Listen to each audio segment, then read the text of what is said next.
The Holy Gospel according to Matthew. Glory to you, O Lord. In the time of King Herod, after Jesus was born in Bethlehem of Judea, magi from the east came to Jerusalem, asking, "Where is the child who has been born King of the Judeans? For we observed his star at its rising, and have come to pay him homage." When King Herod heard this, he was frightened, and all of Jerusalem with him. And calling together all of the chief priests and the scribes of the people, he inquired of them where the Messiah was to be born. They told him, "In Bethlehem of Judea, for it has been written by the people, 'And you, Bethlehem, in the land of Judea, are by no means least among the rulers of Judah, for from you shall come a ruler who is to shepherd my people Israel.'" Then Herod secretly called for the Magi and learned from them the exact time when the star had appeared. And then he sent them to Bethlehem, saying, "Go, search diligently for this child. And when you have found him, we'll bring me word so that I may go also and pay him homage." When they had heard the king, they set out, and there ahead of them went the star that they had seen at its rising, until it stopped over the place where the child was. When they saw that the star had stopped, they were overwhelmed with joy.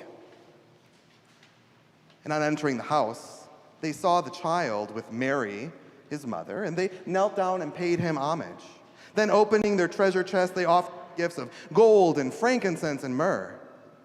And having been warned in a dream not to return to Herod, they left for their own country by another road. The Gospel of the Lord. Praise to you, O Christ.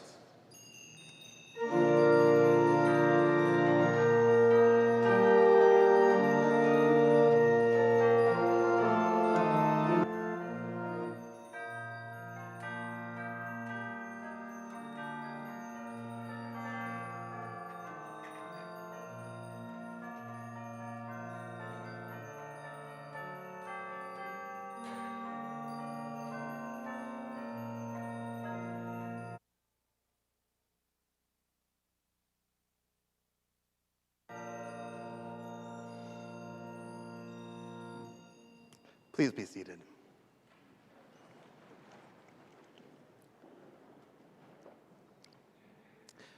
Well, today as we gather, we have the joy of celebrating the Epiphany of our Lord. And to put that another way, it's the manifestation or revelation of God's presence. Now, before January 6th became a part of our country's vernacular, well, Epiphany had been celebrated on that date for almost 2,000 years. And at the Epiphany, us in the Western Church, we tend to remember and honor the magi, or the wise men. Now, in popular culture, well, oftentimes you'll kind of see a creche or a manger scene that has both the shepherds and the magi, and they're kind of all there all at once. But in reality, Jesus was not a newborn when the magi arrived, and the shepherds, well, they had already long gone back to their fields and to their flocks. But I think what is most striking for me today about this Epiphany reading is the knowledge of the Magi's vision of the cosmos and the stars and the planets. I mean, perhaps it's often because I don't get to see those things living here in the city. It's hard to see them. And so anytime that I can go to a place where I can see the stars and the planets, well, it is memorable and mesmerizing. It's the experience of seeing those tiny stars covering the entire sky. And then we have those little bit larger planets dotting the landscape. And then depending on the time of the month, we get this big, large moon that dominates our sky. Pair that then with more of the recently released images from NASA, the space telescope that is revealing the complexity and the beauty and the expanse of our cosmos. And I can't help but think that maybe these magi were on to something. For they noticed something larger than those of us who are consumed by city life and the political powers of our day.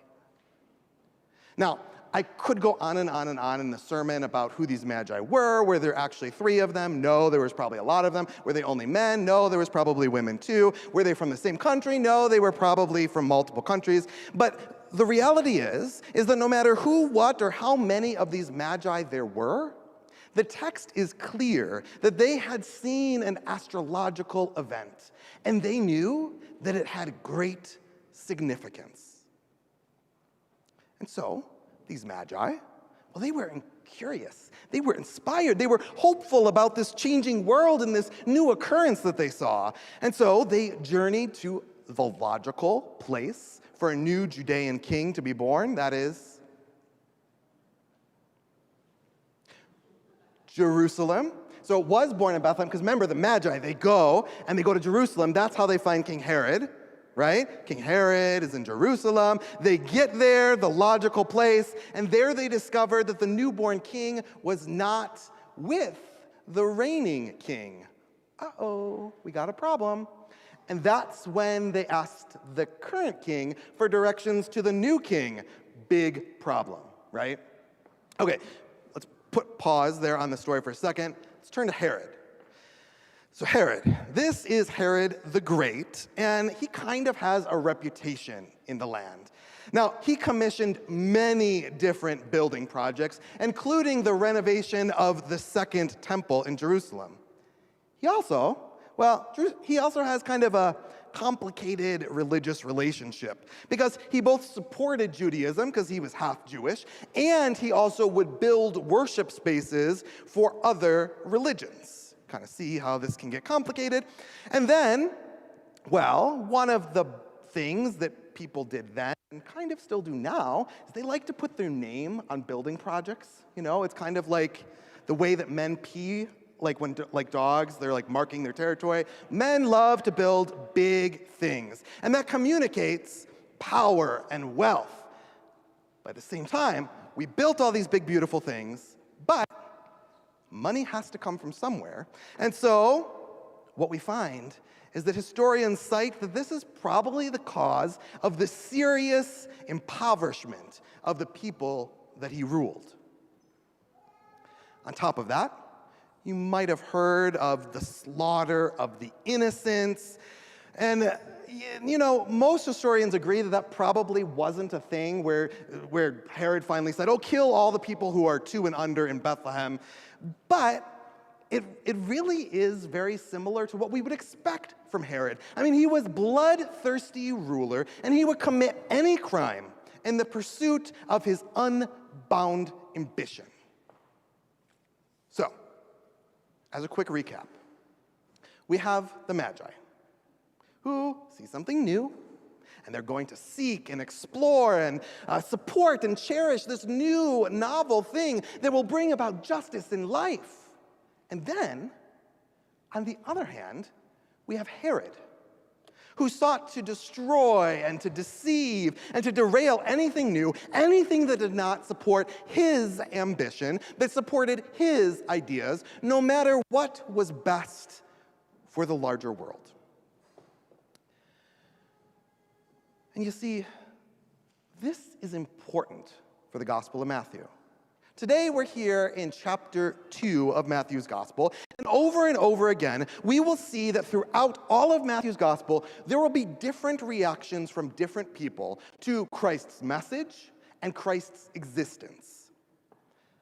And today, what we have reinforced for us is that God's presence is for all people, not just the rich and powerful, and definitely not just for Herod, but instead we are shown that our God is without borders, that our God draws together diverse peoples of different cultures, ethnicities, and religious backgrounds. For those magi came from very different places, and they descended upon the logical place, Jerusalem, to find out that it was in the illogical place, Bethlehem, that Jesus would would be born. And then we will go on in Matthew's gospel, and we'll see this important theological concept is explored as Jesus will interact with different people who have varied physical and mental states.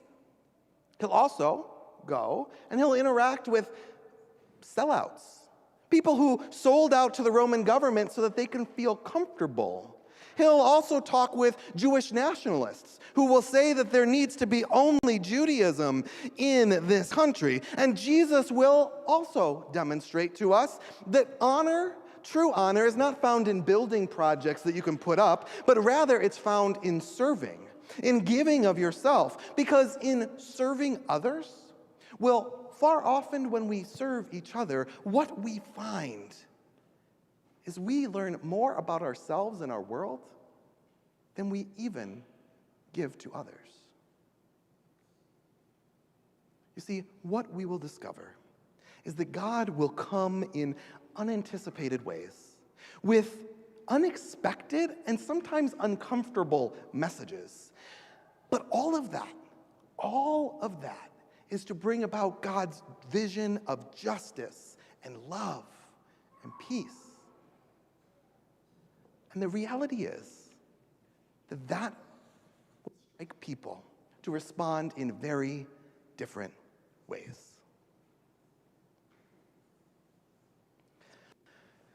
And so as we hear just today's story, leaving out the rest of Matthew, we get these two very different responses to a star in the sky and the birth of a baby. And having heard these two very different reactions, well, you see, what the story does is it invites you and me, it invites us to consider what our response would be.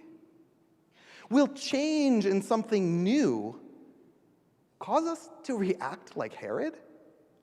Will it cause us to lead with ego and pride and destruction? Or will something new and unexpected bring about curiosity, bring us hope, bring us a larger vision?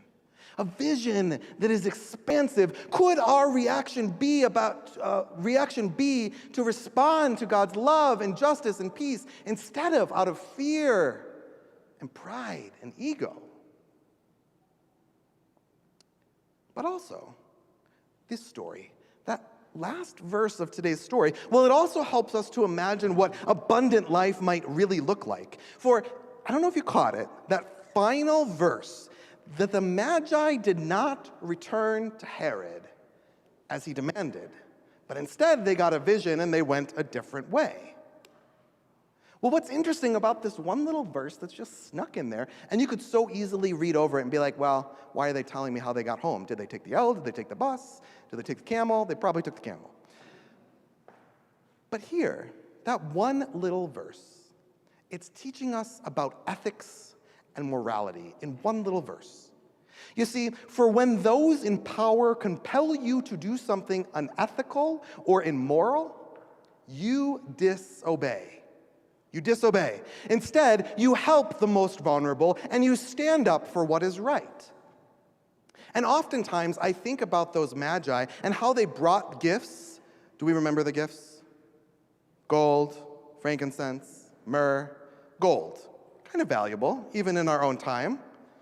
I often think how they probably used that gold, the Holy Family did, to then fund their escape to Egypt, to flee this ruler who was about to kill them and persecute them. You see, this Holy Family were refugees, political refugees, with a dominating Herod seeking to do what he does best, to end any threats.